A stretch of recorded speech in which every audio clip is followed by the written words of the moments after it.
Hello, my name is Daniel. Thank you for being here with me today.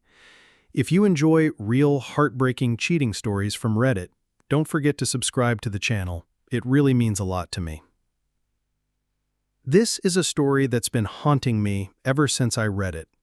It's about the damage insecurity can cause when it's left unchecked, how even love that's lasted for years can unravel in a single night. Her name is Claire. She's 29 and lives just outside Missoula, Montana. She and her fiancé, Graham, who's 31, had been together for 6 years, engaged for 2, and were planning to get married this November. Everything was nearly ready. The venue was booked, the dress was picked out, the rings had already arrived, but none of that mattered when trust slipped through the cracks. It happened late on a Monday night. Claire woke around 2 a.m., just needing to use the bathroom. As she passed Graham's side of the bed, his phone lit up with a message. That alone wasn't suspicious, but something compelled her to glance at the screen. The name on the screen read Annie, and the message said, "It was really good to see you again. I had so much fun. We should do it again soon." Claire froze. Her heart dropped into her stomach. She didn't even think. She took Graham's phone into the bathroom with her and locked the door. With shaking hands, she scrolled through the messages. There was nothing overtly flirty, nothing sexual, but it was still too much. Conversations about what they'd done that day, references to how much fun they'd had, and then the part that crushed her. They'd met up at Annie's place. Claire felt her chest tightening. Just yesterday, she had asked Graham if he wanted to do something together, maybe go for a drive or grab dinner. But he had declined, said his sister, who lived out of state, was visiting, and that they had plans. He had even invited Claire along. She said no, wanting to give them time together. She didn't want to intrude. But now the only thing she could think was that he'd lied, that he hadn't been with his sister at all. She broke down in that bathroom, sobbing harder than she had in years. She wasn't as quiet as she thought she was because Graham came rushing in, panicked. When he tried to touch her, she pulled away and yelled through her tears, "Don't touch me!" He looked stunned, wounded even, but backed off. She shoved the phone into his hands and told him to explain himself. He read the message, and then he laughed. Claire's blood went cold. He laughed. She stood up, her face burning, her body shaking, and stormed out of the bathroom. She locked herself in the guest room and didn't respond when he came to the door, trying to talk to her. Through the wood, he said he was sorry for laughing, that it was a stupid reaction, that his brain was tired and the situation caught him so off guard he didn't know what to do. She told him to leave her alone. By morning, before he woke up, she had packed a small bag and driven to her sister's place on the other side of town. She didn't tell him. She didn't leave a note. Just silence. Graham sent her a message later that morning. He said he'd heard her leaving and didn't try to stop her because of what had happened the night before. He repeated that he was sorry for laughing and admitted the timing made it all look awful. Then he said something that stopped Claire's breath. Annie is a nickname for Annalise, his sister. He told her to call Annalise, to check Facebook or Instagram. There were photos from their day together, posts that included both of them smiling at a nature preserve outside the city. There were pictures of the food they ate, selfies by the riverbank. Claire stared at the screen in stunned silence. She had accused him of cheating. She had told him through shaking fingers that he was a liar and a cheater. He never responded to the insults. He just told her the house was open, and when she was ready, they'd have a conversation. A real one. Now Claire doesn't know what to do.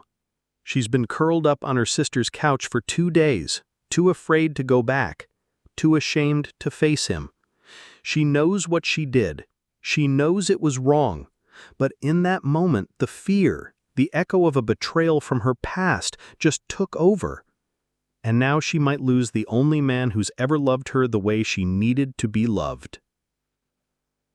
Claire had spent the last few days in a haze, curled up on her sister's couch in Missoula, trying not to look at her phone. Comments online echoed louder than her own thoughts, some harsh, some sympathetic, but they all pointed towards one undeniable truth. She had overreacted, badly. She had read one message, made one assumption, and unraveled 6 years of love in a single night. One comment cut deeper than the rest. If Graham doesn't break up with you, you need therapy now. This kind of reaction in a relationship where nothing has ever suggested cheating isn't normal. Something deeper is broken. She read it again and again. They were right. There had never been anything, no lies, no secretive behavior, no late-night phone calls. Graham had always been open with her.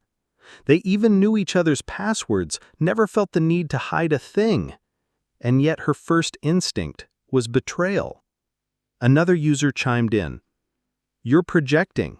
If he's never given you a reason to doubt him, and he explicitly told you he was seeing his sister, why was cheating your first conclusion? That part stung the most. She hadn't even given him the benefit of the doubt. Claire tried to explain herself in a follow-up post. She admitted that her last relationship ended in infidelity. Her ex had done something eerily similar, lied about where he was, only for her to discover later that the friend he visited was someone else entirely. It had left a scar so deep she hadn't even realized how tightly she was still holding on to it. She even added an edit. She had heard Graham refer to his sister as Annie before. They all had. Even she had used that name. But somehow, in the fog of 2 a.m. confusion, her brain didn't make the connection. Or maybe she didn't want it to. Claire had been at her sister's place since Tuesday. She hadn't gone home. She hadn't heard much from Graham either. Just a simple message checking if she was okay and a goodnight text. When she asked if they could talk on the phone, his response was quiet but firm. This isn't a phone conversation. We'll talk when you come home. She had been too afraid to go back. Then came Sunday. Claire had finally made up her mind. She would go home, face him, apologize, try to fix what she had broken. Before she left, she had one last conversation with her sister, Olivia. Olivia didn't hold back. She told Claire what everyone else had, that she had panicked, that she needed help, and that Graham had done nothing wrong. As they talked, the doorbell rang.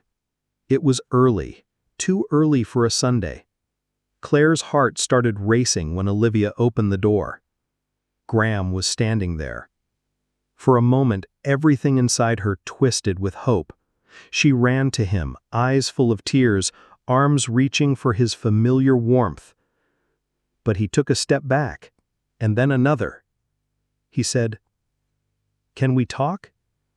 They went upstairs to the guest room. The same room Claire had been hiding in for days, the same room she had cried herself to sleep every night. Graham sat on the edge of the bed, while Claire stood near the window, arms crossed, body tense. "I'm not going to repeat everything we talked about," Claire would later write, but the short version is, he was done. He told her he could have forgiven the assumption, the late-night panic, even the insults.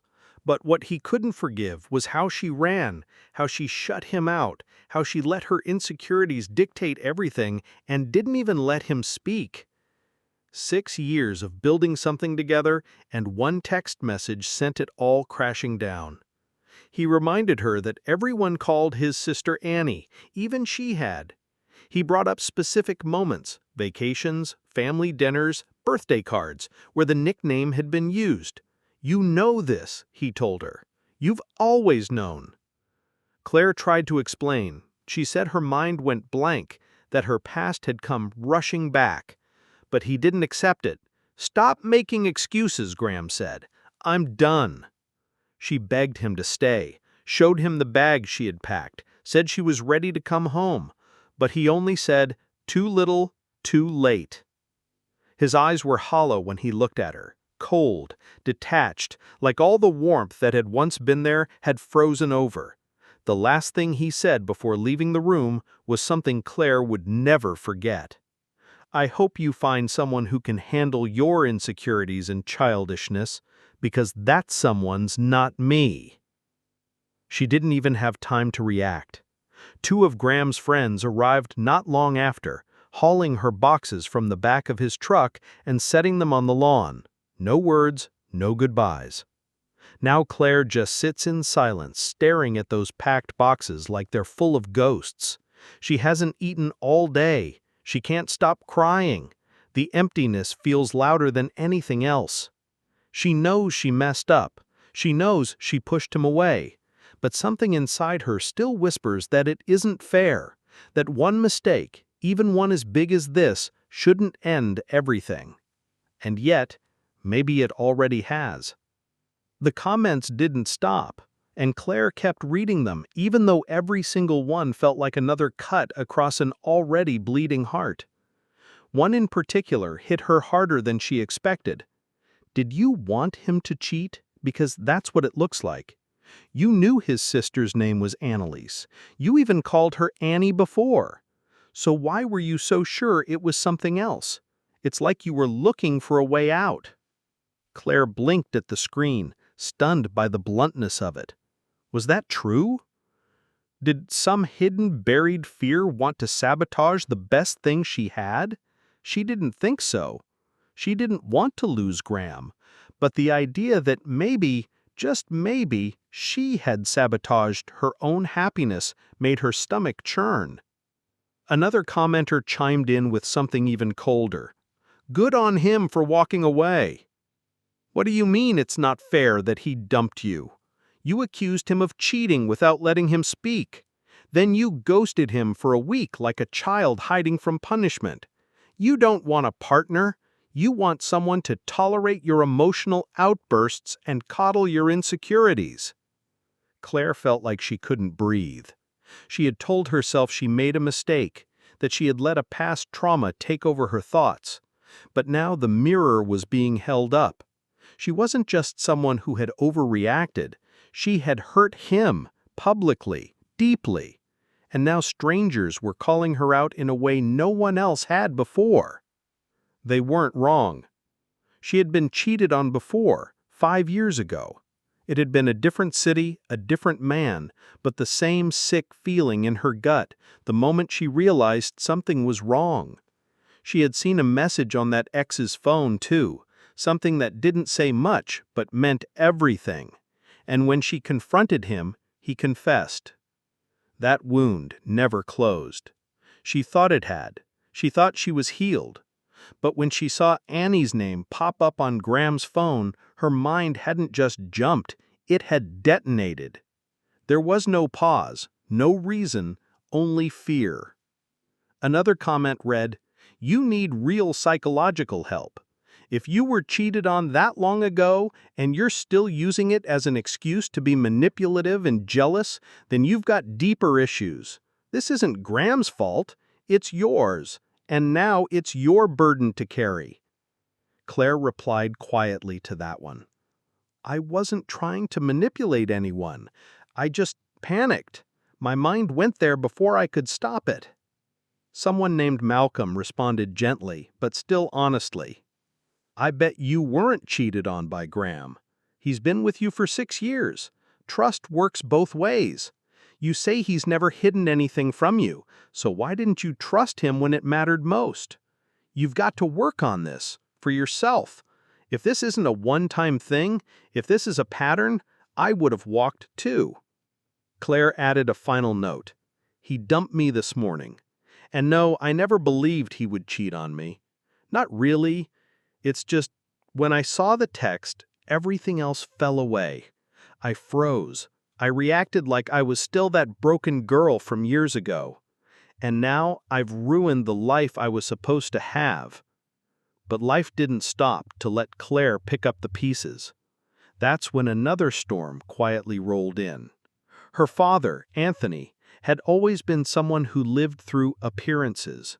Every promotion she ever got, every award her sister ever received, he made sure the world knew. But things had changed.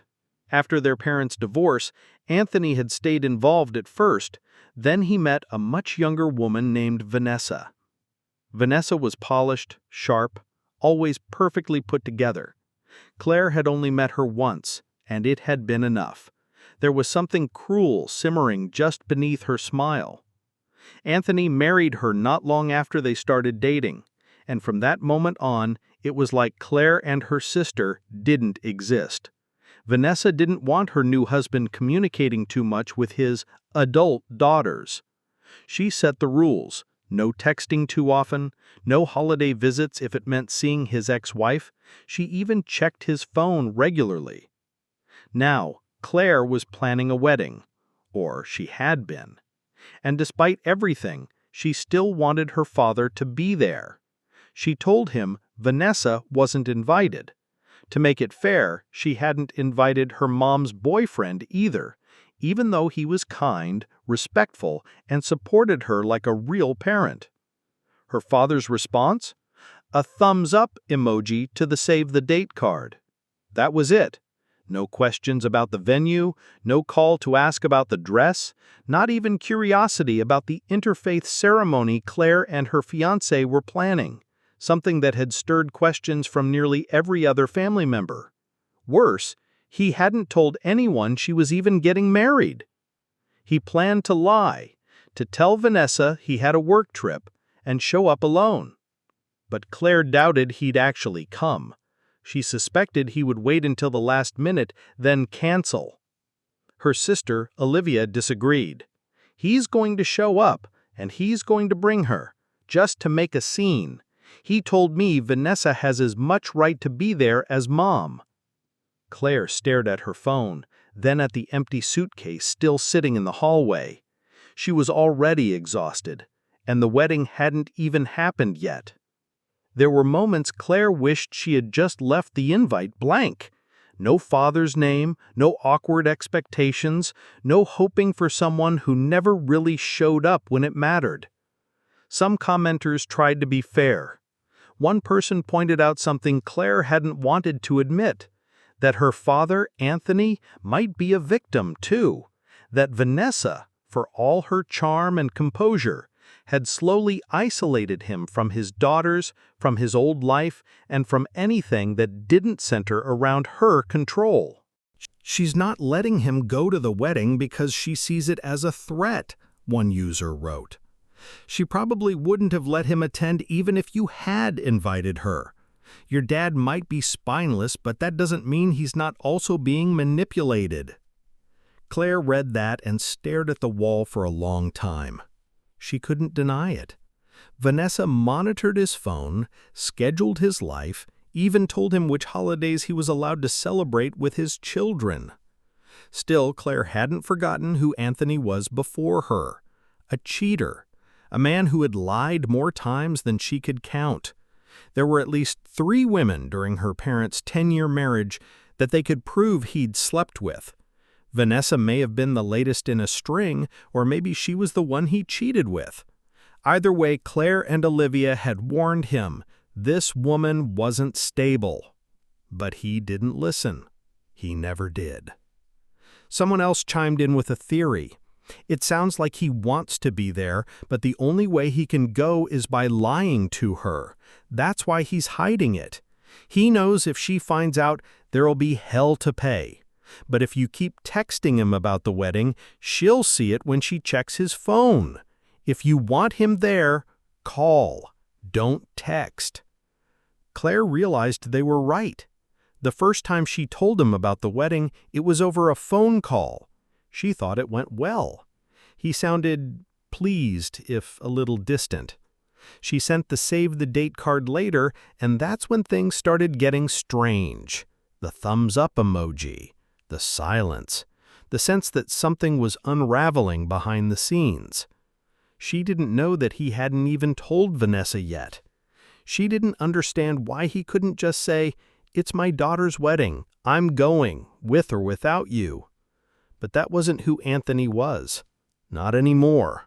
Not since Vanessa came along.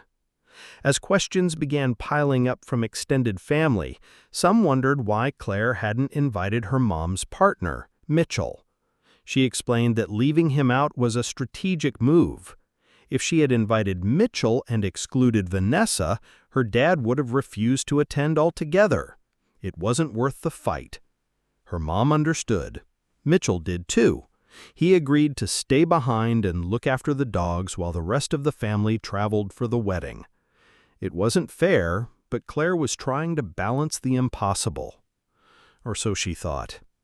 Because everything changed again.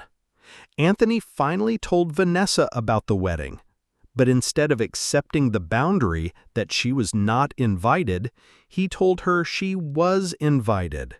She booked a hotel, bought a dress, made arrangements. Claire only found out when Anthony called to double-check the time of the ceremony. When she pushed him, he admitted it. He had lied to her about the guest list because he didn't want another fight. He thought this would be a good time to introduce Vanessa to Claire's mom and extended family, as if it were some twisted social event. Claire nearly dropped the phone. "Why would Mom want to meet her?" she asked. He gave some meaningless answer about inclusion, about family. But Claire knew the truth. This wasn't about peace. This was about power, about proving something. Anthony had done it before. He loved talking about his new family, the better version of his old one. He used every opportunity to jab at their mother, to flaunt Vanessa's youth and appearance, and make comments comparing her to what used to be. Claire was furious. She told him that the only reason he wanted Vanessa at the wedding was to humiliate her mom. She wasn't going to let that happen, not on her day. He called her again later, and again, and again, each time trying to convince her to change her mind, each time getting more insistent. Claire stood her ground. But then he did something cruel. He booked Vanessa on the same flight as her mother. He had changed their travel plans entirely, just to force a meeting between them before the wedding. Said it would be good for closure, that it would give them a chance to get it all out. Claire saw through the lie. He wanted to throw them into the same confined space 12 hours before the ceremony and watch the tension unfold. She imagined her mom, exhausted from the flight, having to navigate the mental game Anthony had orchestrated. She begged her mom to change flights, anything to keep him from getting inside her head again. But she wasn't sure if it would be enough. That night, Claire sat by her window, staring out into the cold Montana dusk, wondering whether she should uninvite her own father from the wedding. And the worst part?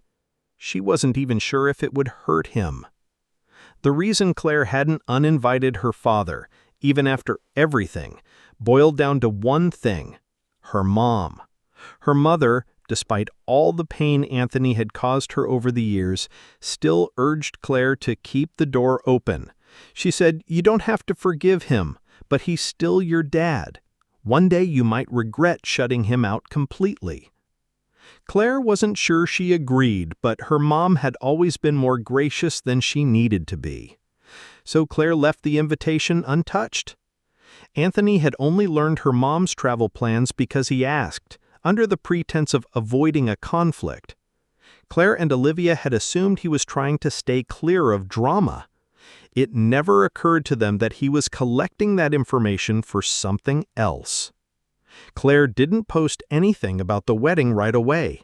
It had taken a while to find the words, because, truthfully, she hadn't known how to put anything into what made any sense.